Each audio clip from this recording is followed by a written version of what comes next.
bonsoir. Moi, je vous considère comme l'un des plus grands économistes du monde, hein, même pas d'Afrique.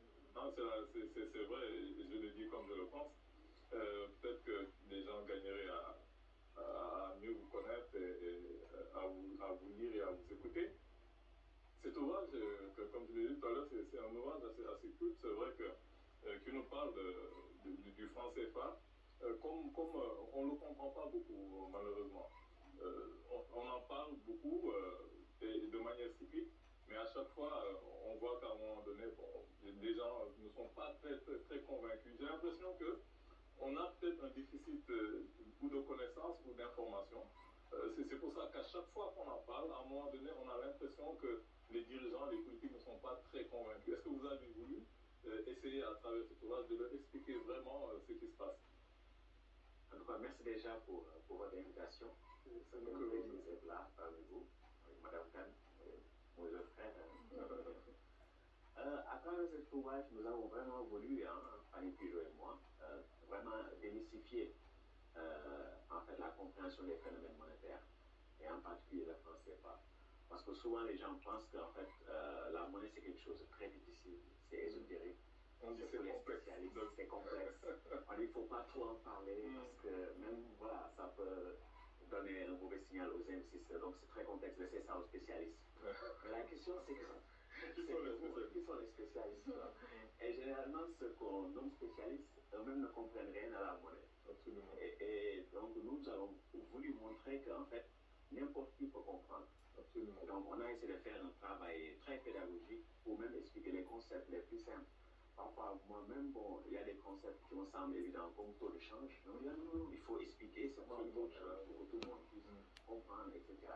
Et donc c'est vraiment un effort important qui a été fait au niveau de l'écriture, vraiment pour que tout le monde comprenne. Donc c'est comme ça, les lecteurs, là, quand ils ont pu lire ce livre, se disent on a compris, on se sent intelligent, maintenant, voilà, on sait ce qu'il faudrait faire ou pas. C'est peut-être, je pense, peut-être le but, l'objectif de cette écriture à 4 mains, parce que je me disais, je me disais que j'allais vous poser la question, comment vous avez fait en pratique pour faire cette écriture à 4 mains? Est-ce que vous avez convoqué peut-être Mme Pigeot pour pouvoir avoir peut-être cette vulgarisation pour que peut-être le propos soit plus accessible?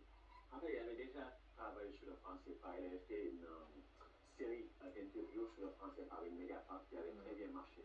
Okay. C'est à partir de là qu'on a dit qu'on va joindre nos forces pour proposer quelque chose de digestif. Donc presque chaque chapitre, on a dû l'écrire, en tout cas travailler sur diversion. C'est-à-dire qu'à chaque fois on a dû faire quelque chose, c'est très compliqué, c'est pas clair. Vraiment, au niveau de l'écriture, on s'est beaucoup donné pour que les gens vraiment puissent comprendre le CFA. Donc ça a été, en fait, tous les chapitres ont été écrits par nous de notre manière basique. C'est-à-dire, bon, certains chapitres, bon, où je suis plus à l'aise, donc j'ai commencé, d'autres, ça a été plutôt elle. Mais à chaque fois, il y a eu des allers-retours, juste pour que tout le monde puisse comprendre. Parce que la première question que les gens se posent dès le départ, est-ce que le franc CFA est une monnaie coloniale? Ou bien est-ce qu'il est toujours une monnaie coloniale? Bon, nous, on dit que c'est une monnaie coloniale. Et la manière dont nous définissons ce qui est colonial ou pas, c'est à travers les mécanismes.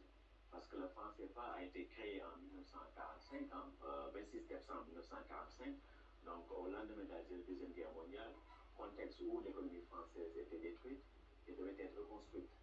Et donc, c'est là où le général de Gaulle, en gouvernement provisoire, ils ont créé le franc CFA qui s'appelait Franc des colonies françaises d'Afrique. Donc le CFA circulait en tout cas dans la partie subsaharienne de l'Afrique. Et donc c'était une monnaie unique et qui, de manière surprenante, avait une valeur externe supérieure à celle du franc.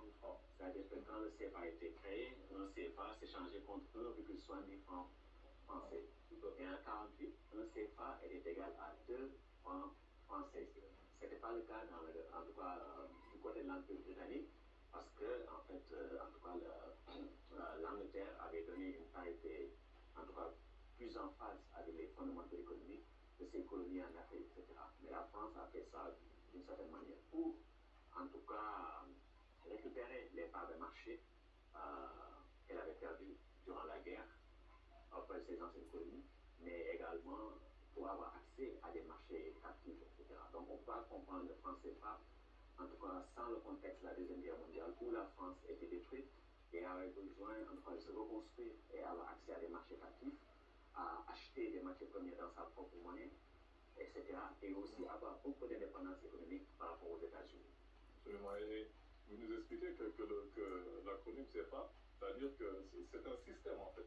C'est même pas le fait que ça s'appelle franc CFA, parce que je pense que pour les pays asiatiques, c'était le CFP, je pense, le franc des pays du Pacifique, il y avait beaucoup de différences. Et même les pays du Maghreb, ils avaient ils étaient dans le même système, que ce soit le Maroc, que ce soit la Tunisie et autres, mais ils n'avaient pas les mêmes noms. Donc parfois, c'est pas une question de nom, c'est une question de système. C'est une question de système, parce qu'il y a des piliers qui ont été posés en 1945. C'est-à-dire que toutes ces monnaies de la zone franc, hein, qu'il s'agisse de la Tunisie, l'Algérie, le Maroc, le Vietnam, tous ces territoires dans le Pacifique, leur monnaie était fixée à la monnaie française, au franc. Il y avait le principe, il y a toujours le principe de la libre transférabilité, c'est-à-dire les capitaux peuvent se déplacer librement entre la France et ses colonies, les revenus également, profits, dividendes, etc. Les réserves de change étaient contrôlées aussi par la France. Et donc ça, c'était en 1945, c'est toujours là. Donc quand on dit que c'est une monnaie coloniale, c'est que c'est les principes qu'il faut voir. C'est pas parce qu'on a changé le nom ou la gestion, parce que maintenant les banques centrales ne sont plus à Paris, mais c'est à Dakar et Yaoundé. C'est les Africains qui y sont, mais qui sont sous la tutelle légale de la France et des autorités de l'Union économique et monétaire de l'Eurozone. Donc ça, c'est des documents légaux qui disent que cette banque centrale-là, elle est sous la tutelle du Trésor français.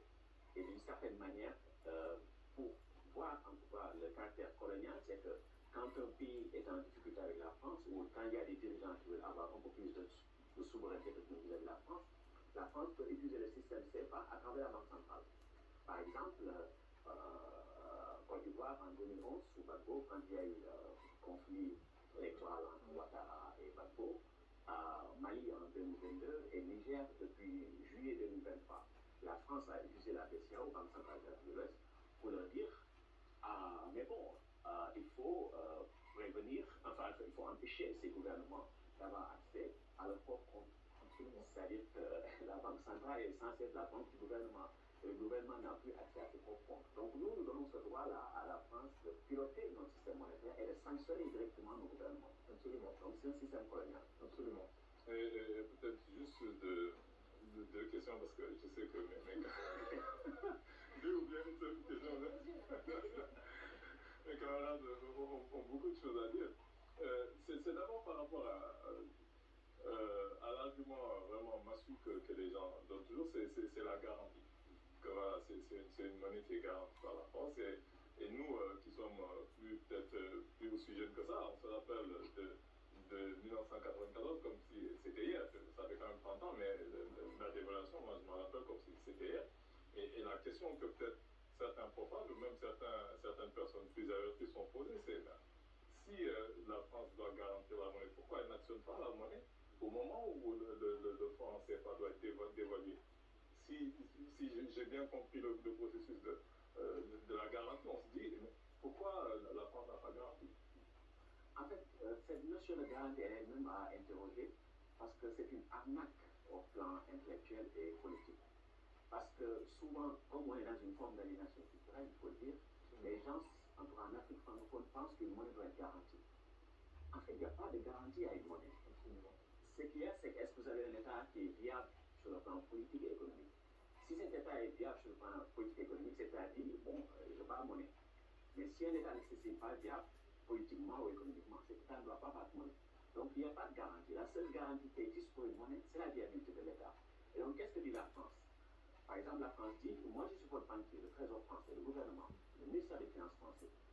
Vous me donnez vos revenus extérieurs. Par exemple, vous me donnez 100, et donc on signe des accords, et je vous dis que si vous voulez 120, parce que vous n'avez que 100, je peux vous prêter les 20. Et donc c'est une promesse de prêt, ce qui s'appelle garantie. Donc c'est un découvert. C'est-à-dire la Banque centrale, la BCEAO, a un compte auprès du Trésor français, pas de la Banque de France, Trésor français. C'est-à-dire que les dollars, les yuan, etc., que la BCEAO accumule, la BCEAO va les déposer auprès du Trésor français. Donc c'est dans la trésorerie du ministère des Finances français.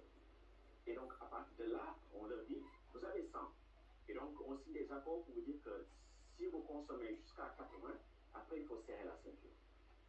Mais en contrepartie, à chaque fois que vous avez 100, les 50, vous devez les déposer auprès du Trésor français. C'est ça qu'ils appellent garantie. Et donc les règles sont faites pour que, en fait, on ne dépasse jamais les 100, on ne consomme jamais les 100. Absolument. Mais en contrepartie, on prête l'argent au Trésor français qui l'utilise comme il le souhaite. Absolument. C'est ça qu'on fait. Donc c'est ça qu'on appelle garantie. Et malheureusement, vous avez vu les économistes dire ah mais la France garantit, elle garantit rien. En fait, c'est nous qui travaillons notre propre labeur, qui malheureusement garantissons, entre guillemets, permettons la conduite d'un système qui ne nous bénéficie pas. Et donc il n'y a pas de garantie française. Et donc ce qu'il y a, c'est que depuis 1960 jusqu'à présent, quand on regarde les statistiques, c'est que ce sont les Africains, les pays qui accumulent les dollars et les euros pour les déposer auprès du Trésor français qui l'utilisent comme ils veulent. Donc c'est les pays dits pauvres qui financent le Trésor, en tout cas d'un État dit riche. C'est comme ça que ça a marché. Maintenant, il y a 94.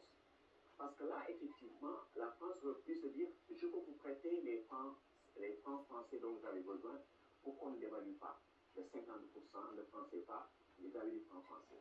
Mais elle dit non. Je ne donne pas de garantie. Donc, qu'est-ce qu'elle a fait? Elle a dévalué de 50%.